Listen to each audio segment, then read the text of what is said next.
당연한 듯 한번 가입해놓고 계속 쓰고 계시는 인터넷 TV 3년 이상 쓰고 계시다면 비교원에서 갈아타시고 사은품도 챙기시기 바랍니다. 인터넷 TV 신규 가입 시 52만원, 휴대폰 구입 시 최대 50만원, 정수기 렌탈 시 최대 30만원, 이렇게 다 합치면 최대 132만원의 혜택을 만나실 수가 있습니다.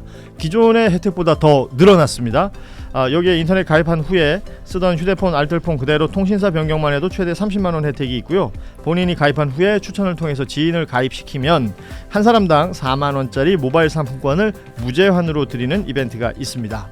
개인정보 보안 철저해서 한 건의 사고도 없었고요. 8억 이상의 보증보험에 가입해 있는 비교원, 인터넷 TV, 휴대폰 정수기 비교는 비교원을 이용해서 혜택도 누리시고 한번 서비스도 이용해 보시기 바랍니다. 자세한 내용은 1670-2571 전화로 상담 신청하시거나 아니면 더보기에 있는 링크 이용해 주시거나요. 또 네이버에 비교원 검색하셔도 상담 신청이 가능하니까 많이들 이용해 주시기 바랍니다. 자, 말씀드린 것처럼 오늘은 석 달 만에 저희 뉴스다이브를 다시 찾아주셨는데요. 미주 한인 유권자연대 김동석 대표 모시고 미국 이야기 좀 나눠보도록 하겠습니다. 자리하시죠. 예, 어서 오십시오. 오랜만에 뵙습니다. 예.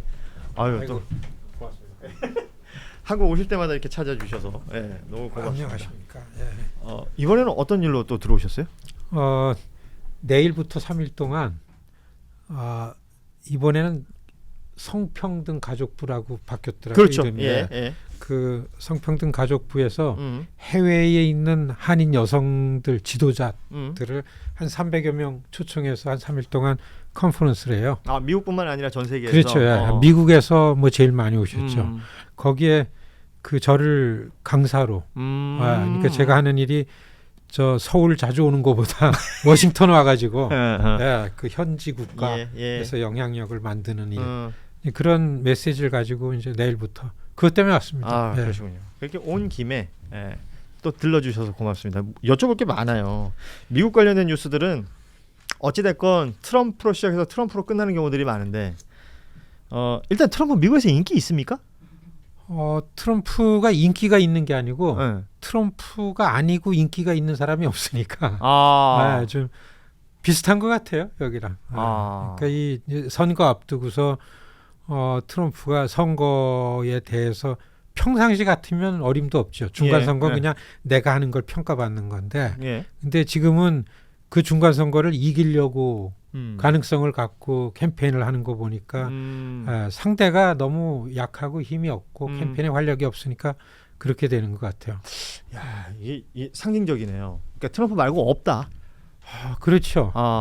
그 보면은 지금 선거 캠페인 내용을 보면은 민주당 쪽의 내용도 트럼프 쪽 눈치를 보면서 메시지가 비슷해져요. 그래요? 네, 그러니까 그냥 오직 경제 이슈만 가지고 민주당이 하니까 이걸 볼 때는 미국이 트럼프가 다시 대통령이 됐고 그다음에 첫 번 중간 선거가 이런 내용을 보면은 미국이 이렇게 그 방향이 트럼프 정치라고 나타나는 그런 그 좀 아주 강한 우경화 방향. 그게 볼 때마다 느끼는데 최근 근 10년 상간의 미국을 보면 정치에 있어서는 절대 선진국이 아니다라는 생각이 들더라고요. 그렇습니다. 그런데 이제 시민 입장에서 볼 때는 많은 부분 동의하는 게 바깥에서 볼 때는 이제까지의 미국과 미국의 리더십에 대해서 비교해서 보이지만은 미국 안에서 볼 때의 일반 많은 유권자들은 이게 트럼프다 아니다가 아니라 미국의 그 지도급들 메인스트림 이렇게 미국을 이끌어 나갔던 그런 지배 계층에 대한 아주 적대감 이거에 대한 불신 그래서 이거를 그냥 민주당도 마찬가지잖아요. 그러니까 이거는 뭐 여야 할 것 없이 그렇죠. 그래서 지금 보면은 공화민주 트럼프가 그거 아닌 걸로 볼 거가 아니라 미국의 일반 유권자들의 기존의 미국을 이끌어왔던 리더십에 대한 그 판단 이거에 대한 그 거의 그냥 그 적개심에 가까운 게 나타나고 있는 거죠. 그래서 저는 굉장히 인상적이었던 게 뭐 조난 맘단이 뉴욕시장도 그렇고 이번에 위스콘신의 프란체스카 홍 굉장히 인상적이던데요. 그렇습니다. 그 뜻을 이루진 못했습니다만 결과적으로 같은 코리안 아메리칸으로서 굉장히 좀 인상적이고 자부심. 저는 만일에 처음서부터 그분이 2022년인가 처음 그 위스콘신 주 하원 의원이 됐거든요. 그러니까 그때서부터 이 선출직이라는 부분에 좀 좋은 자문이 있었으면 지금 주지사잖아요. 그렇죠. 그 한 나라의 그렇죠. 대통령이죠. 장인데 이렇게까지 이렇게 그 라이징 스타가 됐던 걸 보면은 좀 아쉽죠. 아니 그러니까 미국 시민들은 무언가 바뀌었으면 한다라는 열망은 있는 것 같은데, 그러니까 말씀하신 것처럼 그러니까 정치 지도자급들에 대한 불신이라 그럴까요? 뭐 이런 것들이 계속 팽배하게 쌓였던 것이고, 거기에서 어떤 뭔가 이렇게 반전이 있었으면 좋겠다 싶지만 또 그 마땅한 사람이 없다는 거 아니에요? 그렇죠. 그러니까 지금 보면은 공화당은 이미 뭐 2번 하고 트럼프와 트럼프를 보는 리더십에서 마가나 공화당의 다음번을 생각할 수밖에 없는데 이제 상대적으로 민주당에서는 이 정도 되면은 민주당에서 이제 울뚝불뚝하는 사람들이 한 10명 나와야 되는데 이게 이제 그 잘 보이지가 않죠. 그러니까 이런 걸 보면은 기존의 정치 이 제도권 안에 있는 사람들 리더십이 별로 이제 안 쳐주는 거네요. 그러니까 사실 민주당의 가장 어려운 거는 그 시대가 많이 바뀌고 이 판이 바뀌는데도 불구하고서 오래된 사람이 세대 교체가 안 된 거. 하긴 버니 샌더스 얘기를 하셨다니까. 그런데 이게 그러니까 이 민주당 안에 DSA라는 그 사회주의 민주사회주의 당이라고 엮여져 있는 곳에서도 분명히 이번 선거를 놓고 볼 때 움직임이 트럼프가 상대가 아니다. 우리를 이쪽 진영을 제대로 갖추지 않으면은 이 흐름을 막을 수 없다라고 하기 때문에 점점 극좌 쪽으로 가게 되죠. 더 개혁적이고 더 진보적인 그렇죠. 어떤 성향들을 계속 내는 것이고. 그러니까 전반적으로 보면은 트럼프는 이게 좀 반갑죠. 왜냐하면 본 선거의 경쟁력으로 볼 때는 그렇죠. 상대를 크게 신경 안 써도 되는 것이 그렇죠. 그러니까 저쪽이 분열이 되고 그리고 저쪽이 중심이 되면은 오히려 전체 선거를 놓고 볼 때는 공화당이 유리하다. 아니 그러니까 트럼프가 보면 그러니까 이런 표현 좀 어떨지 모르겠는데 정치적으로 약간 쇠뻑도 있어요. 쇠뻑도 있고 그 마가라는 게 이제 우리가 봤을 때는 비정상적이고 막 그렇게 얘기를 하지만 그 안에서는 그것으로 어찌 됐건 미국 대통령까지 된 거 아닙니까? 그럼요. 분명한 거는 미국의 일반 다수 시민들의 감성과 감정을 정확하게 읽은 거죠. 그러니까 지금부터 트럼프가 하는 거 보면 나는 이렇게 마이크만 잡고 있으면 나는 미디어의 중심만 있으면 난 뭐든지 할 수 있다. 라는 그런 전략이 아주 눈에 보이는 거죠. 자, 이 트럼프 얘기를 뭐 하자면 한도 끝도 없어 너무 많은데 최근에 이제 가장 이슈가 됐던 거는 어느 날 갑자기 북한 김정은 위원장하고 같이 찍은 사진들을 툭툭 이제 SNS에 올리기 시작했어요. 뭐 중동 전쟁이니 뭐 러시아 우크라이나 전쟁이니 이제 전쟁 관련해서 영 재미를 못 봤고 중간 선거는 다가오고 뭐 대충 느낌은 있는데 어떻게 평가를 하십니까? 저 사진 올리고 북한 관련된 이야기하고 핵 관련된 얘기를 계속해서 하고 있는 트럼프에 대해서. 이게 올해 그 이제 관찰한 이제 저 같은 시각에서 보면은 트럼프는 적대 국가와의 협상하고 뭔가 돌파구를 만드는 데는 인정도 받고 자신감이 있다. 그거고 그다음에는 이런 측면에 있어서 매우 현실적이고 구체적이다. 그런 측면에서 이번에 자꾸 이란 중간 선거용으로 이란 전쟁이 정체되니까 이 시선을 다른 데로 돌리려고 하는 데에 대해서 이렇게 자꾸 이제 김정은과의 러브콜을 보내고 아주 고도의 외교적 술수라고 보여지는데 그러니까 보통 외교를 자기 정치에 잘 이용하는 스타일이잖아요. 그렇죠. 그리고 그거에 대한 기대를 미국 대통령이 계속 표시를 하면은 이게 관심이 안 올 수가 없는 거죠. 그러니까 이제 어제죠. 어제 투샷이 올린 거 보면은 지금 미국 언론에서 보는 거는 하노이 때 사진은 하나도 없어요. 그렇습니다. 싱가포르 사진이 있었어요. 싱가포르하고 그다음에 판문점 사진. 그 이거에 대해서는 이제 그 메시지가 가는 거죠. 나 하노이처럼은 안 할 거다라는 이런 메시지가 가고 그다음에는 57개 얘기했죠. 그렇죠. 그리고 훈련 축소시켰죠. 이건 뭐나 하면은 그래서 미국 조야에 오래 전통적으로 외교 안보 정책을 주도해왔던 이게 이너서클 사람들이 긴장하는 거는 이렇게 대책 없이 순식간에 거의 뭐 이제 미국이 북한을 핵 보유국으로 맞아요. 전제를 하고 네. 가면 이건 큰 딜이 바뀌어야 되는 건데 이거에 대한 우려가 있는 거죠. 그러니까 이런 거를 엔조이하는 게 트럼프고. 아니 그러니까 걱정스러운 장면들 이제 몇 가지 좀 짚어보자면, 그러니까 북한을 어떻게 해서 러브콜 보내면서 자신의 선거에 유리하게 쓰기 위해서 뭔가를 이제 염두에 두고 국리를 하고 있는 건 알겠는데, 지금 말씀하신 것처럼 핵무기 57개라고 얘기했던 부분하고요, 한미 연합훈련 축소 이런 거는 그냥 모르겠어요. 당시에 우리 청와대도 몰랐다 그랬고, 우리 정부도 몰랐다 그랬고, 미국 정부도 몰랐다 그랬고, 트럼프 혼자 그냥 이렇게 말하면 이렇게 쭉쭉쭉 되는 겁니까? 지금은 그렇게 보여집니다. 와, 이건 너무 이상한데. 그러니까 트럼프 일기 때는 네. 이렇게 좀 그 즉흥적이고 이렇게 나오면은 그 참모들이 목숨 내놓고 말렸었다고. 그러니까 계속 해임하고 이렇게 됐는데 트럼프 지금 2기는 그냥 트럼프 하나만 있는 거죠. 그 다 옆에 예스맨들만 있다는 게. 그리고 또 이런 측면에서는 아무리 김정은이고 이란 전쟁이고 그렇다 하더라도 이 그 선거 가까이 올 때의 전국 주도권은 역시 미 국내 이슈로 가기 때문에 이렇게 상큼상큼한 걸로다가 자기가 이 어쨌든 김정은이랑 마주 앉아가지고 했던 거는 이 그 핵 보유국이 되려는 북한과의 긴장 관계를 기가 막히게 누그러뜨렸던 측면은 있었던 거죠. 그렇죠. 그렇죠. 그 평가는 할 수가 있을 것 같습니다.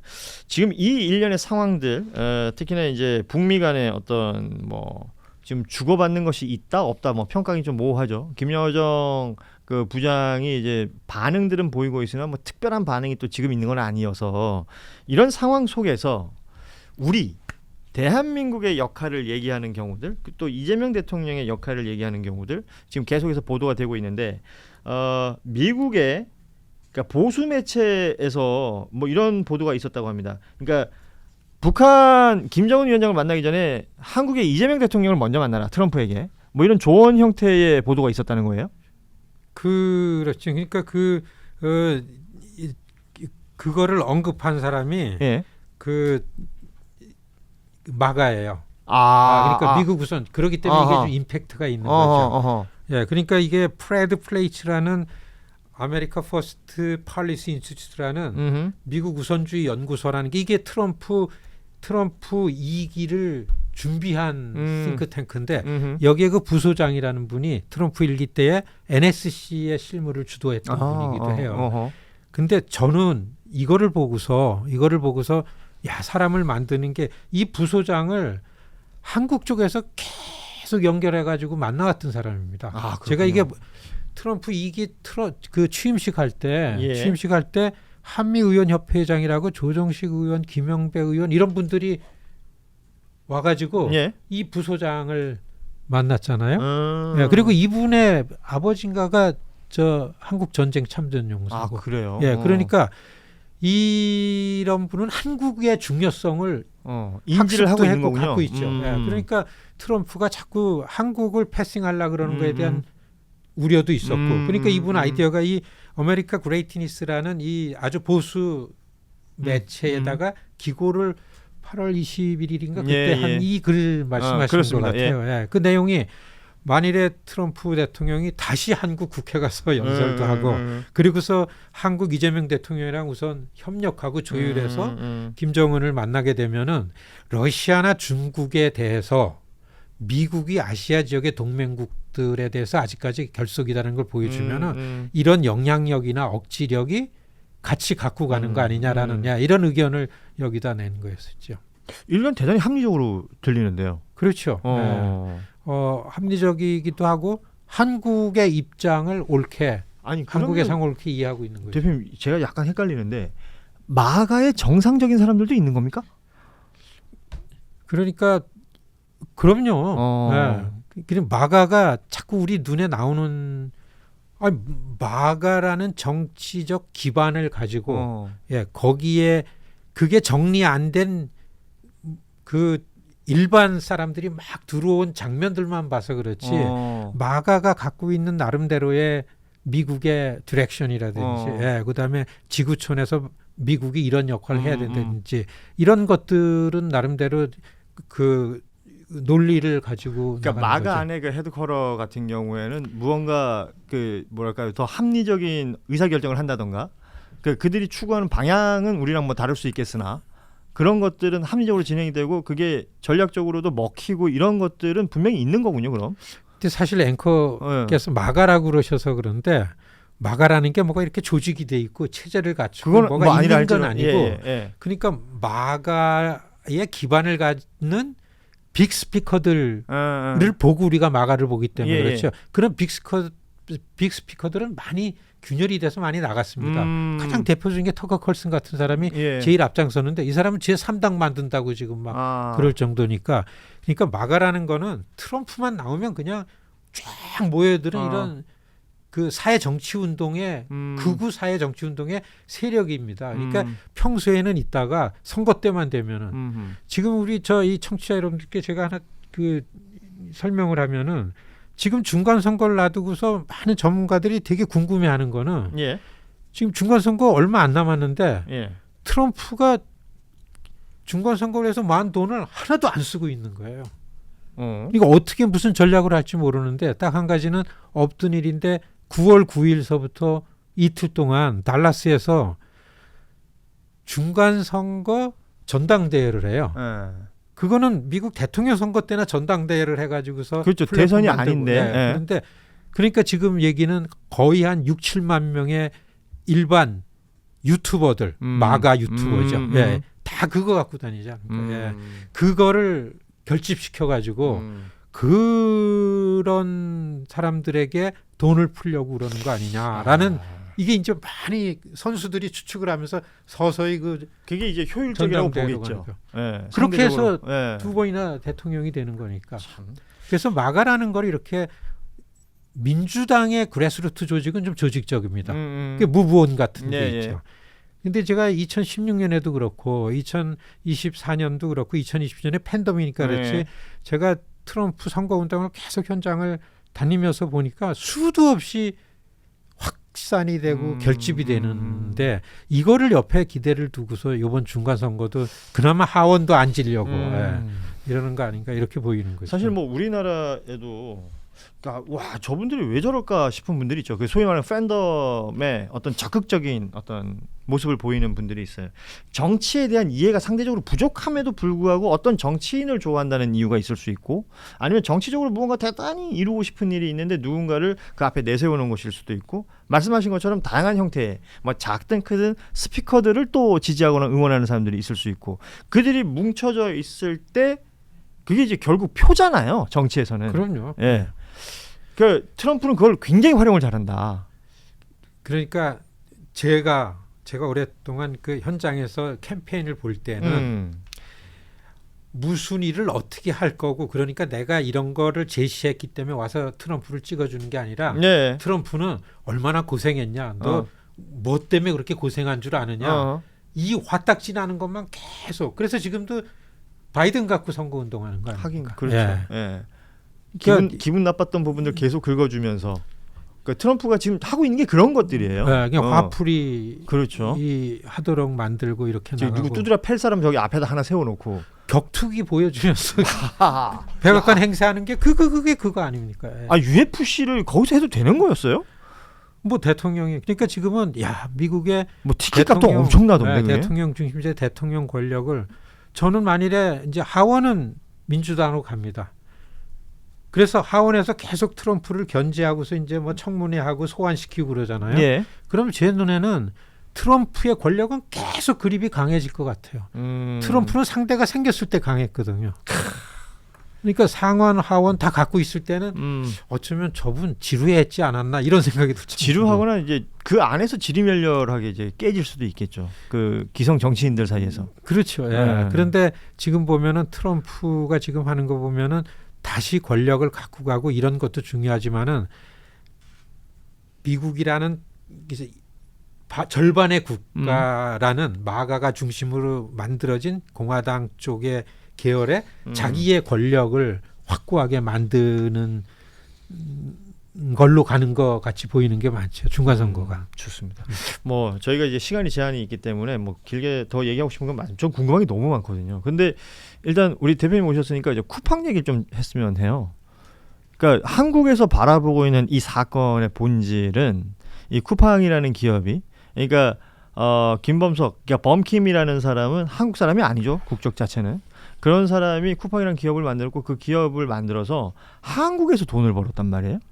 그래서 그 번 돈으로 미국에다 로비를 해가지고 지금 쿠팡이 개인정보 유출한 이후에 자신들의 어떤 책임이나 이런 걸 제대로 지고 있지 않다라고 한국 국민들은 평가를 하고 있는데, 미국에서 로비를 한 것이 돌아오는 게 어떻게 돌아오느냐. 미국의 어떤 정가에 있는 사람이든 아니면 큰 스피커가 되는 사람들, 상대적으로 보수적인 사람들이 미국 기업에 대한 한국 정부의 어떤 압박을 얘기하고 있단 말이에요. 이거 저는 잘 이해가 안 됩니다. 이게 쿠팡이라는 기업이 그냥 합리적으로 생각했을 때 대한민국에서 어떻게 단죄가 되거나 문제가 생기면 처벌을 받아야 되는 게 맞을 텐데 그걸 미국에다 지금 자꾸 고자질하고 있는 거 아니에요? 저도 이 고민이고 김범석이라는 사람이 저것처럼 코리안 아메리칸이고 네. 너무 괴로운 거죠. 속상하고 그래서 이번 기회에 워싱턴의 작동 방식을 이 로비라는 영역을 적어도 한국의 오피니언 리더들은 냉정하게 인식을 하고 그런 기회가 됐으면 하는 생각이 한편에 있습니다. 예. 제가 이거를 시간이 없으니까 좀 쉽게 설명을 하나 케이스를 들면은 예.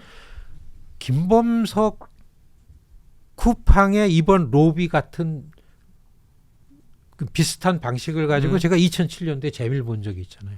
그게 뭐냐 하면은 미국 국가 쿠팡은 기업입니다. 그렇죠. 예, 그리고 쿠팡이 한 로비는 미 국내 로비를 한 거예요. 예. 그런데 이 쿠팡이라는 기업은 돈은 한국에서 벌고 쿠팡의 지배 회사는 그러니까 모 회사죠. 그렇죠. 그 쿠팡 인코퍼레이션이라고 미국에다 큰 걸 만들어 가지고 네. 상장을 시켰어요. 그렇죠. 그러니까 누가 봐도 한국에서 돈 버는 쿠팡이라는 게 미국 기업인 거라. 돈은 거기서 벌어도. 그러니까 지금은 워싱턴의 정서는 뭡니까? 아메리카 퍼스트예요. 그러니까 쿠팡의 로비는 미국 내에서 로비는 미국 시민사회, 미국 일반 국내의 기업의 로비를 했는데 이 아메리카 퍼스트는 한국 정부랑 관계를 하니까 이거는 파라에 관련된 로비, 다른 나라 정부랑 관계하는 거잖아요. 그렇죠. 근데 아메리카 퍼스트는 미국 제일주의라는 데 올라탄 겁니다. 진짜 그러니까 저는 2007년도에 위안부 결의안을 패스할 때 여성 인권이라든지 역사 진실이라든지 이런 거는 미국 국익에 너무 중요하다. 가치에 맞으니까. 그러니까 역사를 옳게 고쳐 써야 된다라는 걸로 위안부 결의안을 했어요. 그런데 그거를 막으려고 일본 정부는 그 아베 우파 정부는 어마어마한 돈을 가지고서 이제 로비를 했죠. 실제 로비를 했죠. 근데 우리는 뭘로 로비를 하냐면 시빅 인게이지예요. 시민. 우리는 돈을 시민의 유권자의 목소리로다가 그러니까 미국을 위한 시민의 목소리하고 일본이 하는 외국 정부의 로비하고 싸웠는데 우리는 눈으로 보기엔 요만한 힘도 안 되는데 그걸 이기고 하원에서 결의안을 만들었습니다. 그러니까 미국이 봤을 때 유리한 거, 미국 기준으로 봤을 때, 그렇죠. 아메리칸 퍼스트로 봤을 때 그 기준을 잘 좀 뭐랄까 활용할 필요가 있다. 그렇죠. 예. 그러면 그 미국... 아니 그러니까 이거는 진짜 화딱지 나는 일입니다. 그러니까요. 저거는 기업의 이익과 공공의 이익을 구분을 못하는 진짜. 그런데 지금 워싱턴 정서가 법사위 위원장을 하는 짐 조던 같은 분들, 이런 분들은 그냥 이 극우파 마가 쪽에 가까우니까 미국을 위해서 미국 우선주의 안에 들어오니까 그거 한번 어떻게 조사해 보자 라는 조사 보고서를 하나 올린 게 그냥 그렇죠. 사실 그 디테일하게 접근 안 하잖아요. 그 사람들은. 저는 진실이 알려지지 않았기 때문에 그렇죠. 그러니까 그럼 그 진실을 알리는 미국은 로비가 이제 합법이고 뭐 굉장히 왕성하게 진행이 되는 거니까 만약 우리 정부 입장에서 말이에요. 미국 그 어떤 정가의 로비를 하는 것에 대해서는 어떻게 생각하십니까? 이게 쿠팡이 로비로 지금 버티고 있는 거 아니에요? 어느 나라도 다 미국에 대해서 정부가 로비를 해요. 한국 정부도 합니다. 근데 다른 나라 정부의 돈으로 하는 로비는 이게 되게 엄격하고 조금만 어기면 형사 소치돼요. 그렇죠. 이 기준이 있는데. 네, 근데 미 국내에 그래서 로비법이 파라법하고 그래서 그 얘기를 하신 LPA랑 따로 있어요. 이거는 그냥 슬렁슬렁 가는 거예요. 그러니까 어차피 정치나 로비는 현실이니까 냉정하게 그걸 또 활용할 필요가 그렇죠. 있다. 그래서 이번 기회에 그래서 저는 너무 그 우려되는 거는 너무 이러니까 한국 국민이나 한국이 미국 너무 미워하는 생각이 드는 거 아니에요? 화가 나고. 그렇죠, 맞습니다. 그러면은 미국에 사는 한인들이 전전긍긍하게 됩니다. 그렇지. 그래서 이 관계를 좋게 만들면 현실을 냉정하게 인식해서 미리미리 막고서 그리고 워싱턴에서 볼 때는 일반 그냥 워싱턴 작동 방식 안에 들어간 로비였어요, 이게. 그러니까 아주 나쁜 사람이 있는 겁니다. 그런 거를 해서 그러니까 우리는 그게 여성 인권을 갖고 역사 진실이라는 걸 가지고 다른 나라 정부에 회방 놓는 거를 이겼던 생각이 그때 우리가 워싱턴은 돈으로 움직여지는데 그때 우리가 이겼던 거는 그런 방식의 시스템을 잘 알았고 그 전략을 잘 썼으니까 가능한 것이니까. 그렇죠. 일본의 큰 로비가 막 들어오고서 그 로비 회사들이 움직일 때면은 제가 또 한인들 할머니들 다 모시고서 워싱턴에 가가지고 우리는 이 미국 시민의 이슈를 다른 나라 로비가 와서 못하게 하는 건 말이 되냐? 그러면 정치인들이 꼼짝 못해요. 다들 촬영이 있고서 뭐 다 핸드폰을 촬영하니까. 그렇죠. 정치인들 입장에서 그 명분이라는 게 중요할 테니까. 그렇죠. 그래서 그 쿠팡의 이런 사태를 그 교훈 삼아 가지고. 사실은 그 아래에서부터 이제 뭔가 스펀지에 물 젖듯이 싹 스며드는 그런 로비가 있다면 뭐 이런 정치인들 몇 마디가 뭐 큰 힘을 발휘하지 못할 가능성이 굉장히 있죠. 그러니까 이 쿠팡은 이게 상장시키고 나서 정말 워싱턴의 그 로비를 아는 분이 전략을 만드는 것 같아요. 쿠팡이 무슨 큰 돈 갖고 하지 않았습니다. 그렇군요. 딱 봐서 트럼프 권력이 오는구나. 그러니까 그 발라드 파트너스 같은 그 수치화 있을 때 딱 포인트에다가 그리고 그 컨티넨탈 스트레이티지라는 그 회사는요. 그 짐 조던 의회 보좌관들 아주 맞춤형으로 했습니다. 그런 데는 큰 돈도 아니고 회사하고 계약을 하고 나니까 회사는 기업이 로비 회사랑 계약할 때는 이런 현안이 있으니까 이거 좀 풀어줘. 그렇게 돈을 준 게 아니에요. 미리 내 회사를 위해서 이런 로비펌이랑 계약을 합니다. 문제가 생기기 전에. 그러니까 우리 편 만드는 거죠. 그렇죠. 그럼 회사는 틈만 있으면 돈 준 회사를 위해서 일하고 싶은 게 생긴 거 아니에요. 그래야 그 다음에 또 돈이 들어오죠. 그러니까 미국 정가는 그렇게 움직인다. 그렇죠. 그러네요. 오늘 뭐 시간 예정된 것보다 많이 지났는데 그 뭐 내일 있을 행사도 그렇고요. 우리 김동석 대표께서 또 저희 뉴스다이브 오랜만에 찾아주셨으니까 뭐 남기신 말씀 있으면 한마디 해주시고 마무리하죠. 이번 미국 선거 매우 중요하다. 그리고 트럼프가 왜 그토록 이 선거에 집착을 하는가라는 데 좀 주목을 해가지고 미국이 크게 흔들렸는데 그리고 이게 제자리를 좀 찾는다고 봅니다. 방향은 그렇더라도 그리고 미국 지식인들이 지금 땅을 치고 후회하는 게 많고 그게 좀 커지기도 하고 여론이 생기는데 우리는 어떻든 간에 미국에 대해서 현안이 많잖아요.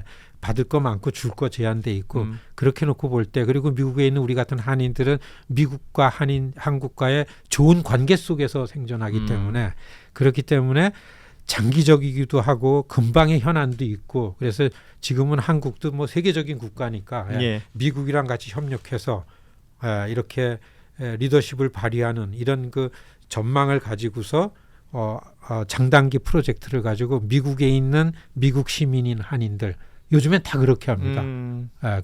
이 정치적인 힘 같은 거에 주목을 해가지고 좀 이번 선거에 아주 특별하게 좀 주목해가지고 특히 한국의 그 대외적인 팔리스 메이커들이 현실에 아주 입각한 새로운 정책 같은 대안이 좀 나왔으면 그런 기대를 합니다. 좋습니다.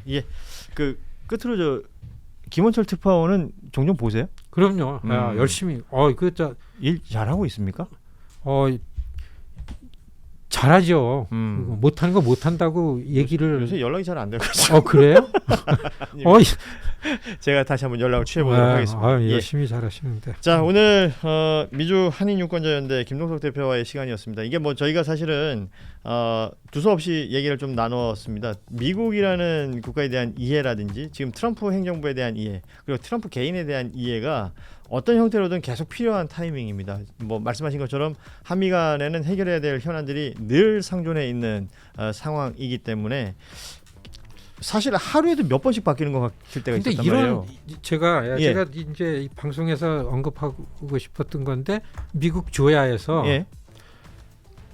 그 한미 간 정상회담 하고 나서의 여론이 미국과 가까이 할 만한 리더십이다라는 얘기들이 나와요. 이게 제가 이 얘기를 해도 되는데, 그러니까 한국 리더십에 대해서. 그래서 제가 했던 그 프레즈 플레이츠라는 분의 그런 의견이 나왔던 것도 한국과 미국이 함께 북한 문제를 풀어 나가야 미국 국익에도 결국엔 도움이 된다라는 의견이 나올 정도로 지금 한국 정부에 대한 평가. 맨 처음에 이재명 정부 들어왔을 때는요, 저거 중국 편 아니냐, 뭐 좌파 그렇죠. 그게 있는데 이게 많이 달라졌기 때문에 한국의 이 대외 관련해도 이 전략적인 그렇잖아요. 그렇죠. 전략이라는 게 시간이 좀 가면서 바뀔 수 있는 거죠. 그래서 이런 긍정적인 것도 있으니까 이 대외 정책, 외교에 있어서는 좀 초당적으로 정부 중심으로. 저는 결국 우리가 늘 말하는 국익을 얘기하는 거니까. 간곡하게 그거를 특히 워싱턴에는 좋습니다. 그걸 좀 부탁드립니다. 이제 끝내도 되죠? 그럼. 죄송합니다. 자, 오늘 우리 김동석 대표와의 시간은 이렇게 마무리하고 또 다음 시간을 또 기약해야 될 것 같습니다. 또 언제 오실지, 아니면 뭐 전화 연결이라도 필요한 일 있을 때는 또 연락하도록 하고요. 저희도 여기서 인사드리겠습니다. 내일 오후 3시 반에 다시 찾아뵙죠. 고맙습니다. 당연한 듯 한번 가입해놓고 계속 쓰고 계시는 인터넷 TV 3년 이상 쓰고 계시다면 비교원에서 갈아타시고 사은품도 챙기시기 바랍니다. 인터넷 TV 신규 가입 시 52만원, 휴대폰 구입 시 최대 50만원, 정수기 렌탈 시 최대 30만원, 이렇게 다 합치면 최대 132만원의 혜택을 만나실 수가 있습니다. 기존의 혜택보다 더 늘어났습니다. 여기에 인터넷 가입한 후에 쓰던 휴대폰 알뜰폰 그대로 통신사 변경만 해도 최대 30만원 혜택이 있고요. 본인이 가입한 후에 추천을 통해서 지인을 가입시키면 한 사람당 4만원짜리 모바일 상품권을 무제한으로 드리는 이벤트가 있습니다. 개인정보 보안 철저해서 한 건의 사고도 없었고요. 8억 이상의 보증보험에 가입해 있는 비교원, 인터넷 TV, 휴대폰 정수기 비교는 비교원을 이용해서 혜택도 누리시고 한번 서비스도 이용해 보시기 바랍니다. 자세한 내용은 1670-2571 전화로 상담 신청하시거나 아니면 더보기에 있는 링크 이용해 주시거나요. 또 네이버에 비교원 검색하셔도 상담 신청이 가능하니까 많이들 이용해 주시기 바랍니다.